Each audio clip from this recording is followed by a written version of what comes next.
Can an act of kindness go viral? It seems so. And CBS's Steve Hartman examines how small actions can make real change. So what would it take to ignite a global wave of kindness? Just one good deed. I saw a lot of people experiencing homelessness. What if I stuck this in my car and just went and offered haircuts to just anybody who was asking for help? When a single act of kindness goes viral, it can have a ripple effect. She had this rare genetic condition. We received something that was beyond anything that money can buy.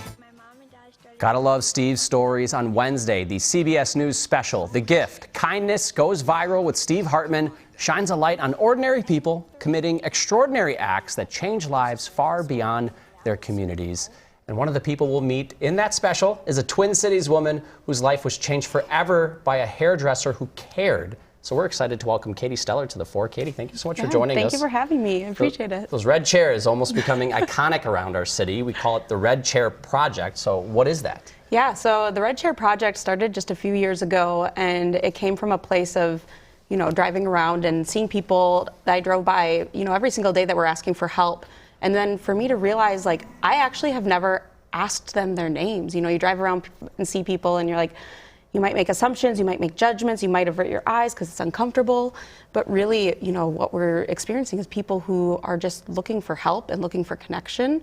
And so I slowed down one day. I had a red chair in the back of my car and I said, hi, my name is Katie. Would you like a haircut?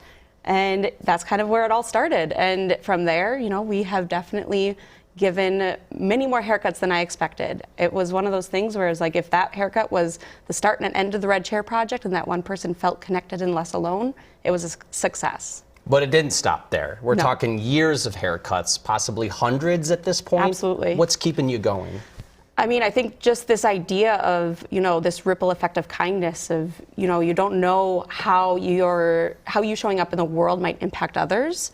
And, it shouldn't ever be limited. And so for me, having this grow and seeing that people were inspired and interested and wanting to get involved and going out of their way to connect with people they might not otherwise, talk to, it just showed that this had some kind of special sauce, something that we had to continue doing.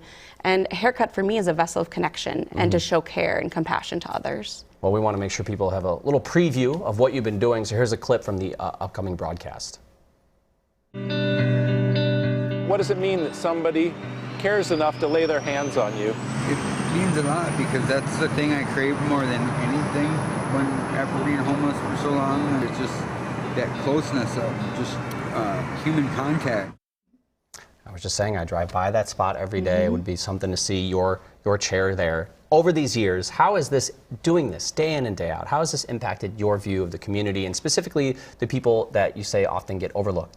Yeah, being able to connect with people and to hear stories and learn about them, that gives us that common humanity that we desperately need. There's so much division and hate and sadness in the world. And so by bridging those gaps of difference, by learning more about somebody who might be different from you, you see that you have way more in common than you do different. And I think those are the things where it's just you always get something from someone. It doesn't matter what they have to give if you give them that opportunity to share something about themselves.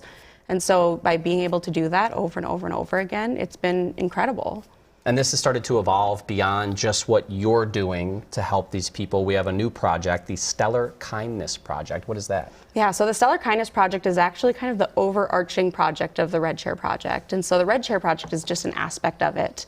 And the Stellar Kindness Project started from a place of, looking across the social media and the world and seeing so much of this sadness. And I asked myself this question, if fear is contagious, why can't kindness be?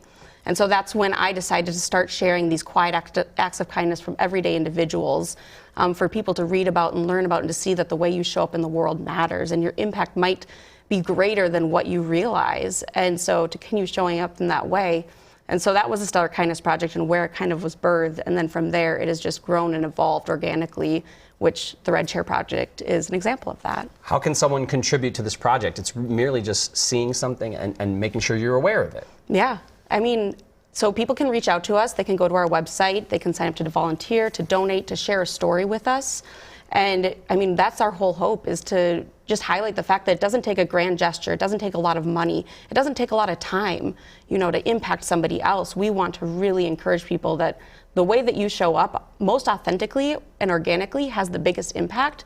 From a smile, like not everybody has to carry a red chair across 94 to do a kind act. And so finding the ways that you most genuinely show up in the world and just trusting that when you put it out there, that growth of kindness is inevitable. We appreciate people like you putting out such good energy into the world. And if you want to watch Katie's story and be inspired by so many other stories, that's at 9 o'clock Wednesday night on CBS in the Kindness Gone Viral special.